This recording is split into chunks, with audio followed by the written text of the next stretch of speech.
Mga ka-Republic, habang tinatarget ng Barangay Ginebra ang kampyonato ngayong Governors Cup, ay tinatarget din ng kanilang team management ang pinakamainit na free agent ngayon na si Troy Rosario.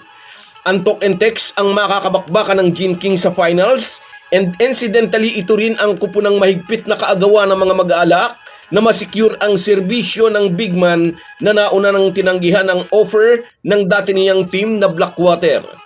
Dito sa final series na sisimulan sa linggo, masusubukan ang tambalang RJ Escati laban sa walang kupas na si Jason Castro at ang bagong pambato ng Tok and Tex na si Ray ng Batak. Higit sa lahat, tututukan ng mga fans ang pagtatagisan ng husay at lakas ni na Justin Brownlee at Randy Hollis Jefferson. Pag-uusapan po natin yan, pero bago ang lahat ay maglalambing po ako sa inyo na isubscribe ninyo itong ating channel at kung di masyadong makakaabala ay i-like at paki-share na rin ninyo. Malaking bagay po yan sa aming mga vlogger. Maraming salamat. Mga ka-Republic, sa nakatakdang best of 7 final series sa pagitan ng Ginebra at Tok and Tex ay nakasentro ang tingin ng marami sa rivalry ni na Justin Brownlee at Randy Hollis Jefferson. Si RHJ ang unang naglagay ng mantsa sa dating malinis na record ni JB sa finals. Sa 6 na naunang finals appearance ni Brownlee bilang Ginebra import ay hindi pa siya natalo hanggang dumating nga ang season 47 Governors Cup Finals kung saan natikman ng Gilas naturalized player ang unang talo sa finals. Napagwagian din noon ni RHJ ang Best Import Award. Masayang-masaya noon ang mga Ginebra haters. Hindi lang ang mga fans ng Tok and Tex ang nag-celebrate, natuwa rin ang mga fans ng ibang team. Pati nga ang columnist ng SP na si Homer Saison, nagsabi rin noon na laos na raw si Brownlee. Hindi na raw kayang dalhin ni JB sa championship ang Ginebra. Ngunit pinatunayan ni Justin Brownlee sa lahat niyang detractors, pati na sa sports columnist na Ginebra hater din, na kaya pa rin niyang magpakita ng high-level performance. Pinangunahan ni JB ang Gilas Pilipinas na kuhanin ang gold medal sa Hangzhou Asian Games. Tinalo ng ating national team ang kupunan ng Jordan na pinangungunahan ni Randy Hollis Jefferson. Pahiyang-pahiya ang mga buzzers. May mga gustong pumalakpak noon sa tagumpay ng Gilas, ngunit hindi nila magawa ng lantaran kasi pinahiya sila ng Ginebra resident import at ngayon Gilas naturalized player. Na-deny ni Randy Hollis Jefferson si JB ng pampitong PBA Championship, ngunit kinuha naman ni Brownlee kay Jefferson ang karangalang maging champion sa Asian Games.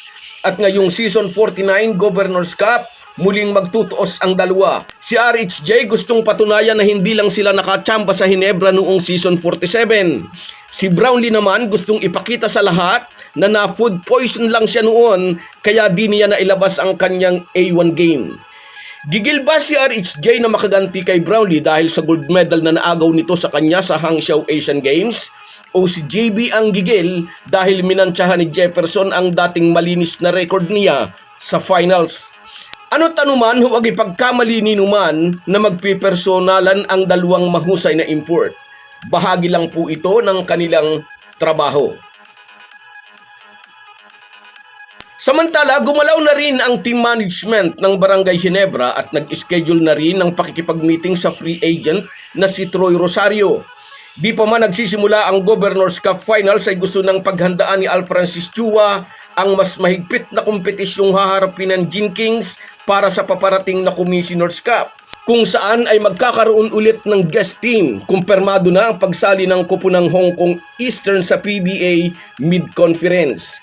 Anyway, sinabi po ni Troy Rosario na malapit na siyang magdesisyon kung saang team siya maglalaro sa darating na conference. Nakatakda nga raw po siyang makipag-meeting sa mga big boss ng SMC Group at pagkatapos nito'y i-a-announce na raw niya kung saan team siya pupunta.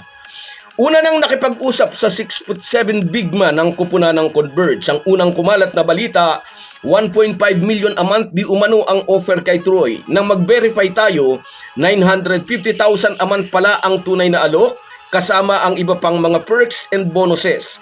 Ito ay 5-year contract. Gusto talagang i-beef up ng Fiber Xers ang kanilang lineup matapos nilang muntik nang ma-upset ang SMB sa Governors Cup quarterfinals. Kung makukumbinsi ng Converge si Troy Rosario, makakatandem ito ni Justin Baltasar at lalo pang lalakas ang kanilang kupunan. Mas mababa di umano ang offer ng talk and text, ngunit umaasa ang TNT team management, isa sa alang-alang ni Troy ang winning culture ng kupunan para magdesisyon itong bumalik sa kanilang bakuran. Hinihintay na lang ng National University product ang offer ni Al Francis Chua at ng iba pang opisyal ng SMC bago siya magdesisyon. Malapit na raw yun dahil ngayong darating na linggo ay nakatakdang mag-usap ang dalawang kampo.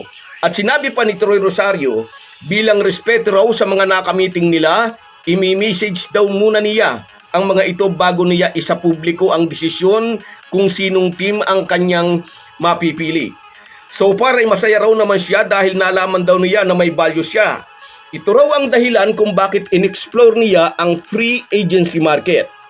Kung ang TNT ang mapipili ni Troy Rosario, lalong lalakas ang team ni Chot Reyes. Ewan natin kung kaya nang ibaon ni Troy sa limot ang minsay itinapon siya ng talk and text. At kung sa Hinebra naman siya mapupunta, asahan ang walang katapusang kuda ng mga buzzers. At lalo nilang kamumuhian si Al Francis Chua. So guys, yan lang muna. Hanggang sa muli. Kung wala po kayong mga viewers namin ay walang magtatagumpay na vlogger. Kaya salamat po sa inyong panunood. Shoutout sa iyo, Reggie Jimenez, sa napakaganda mo na namang comment. Salamat sa suporta, idol.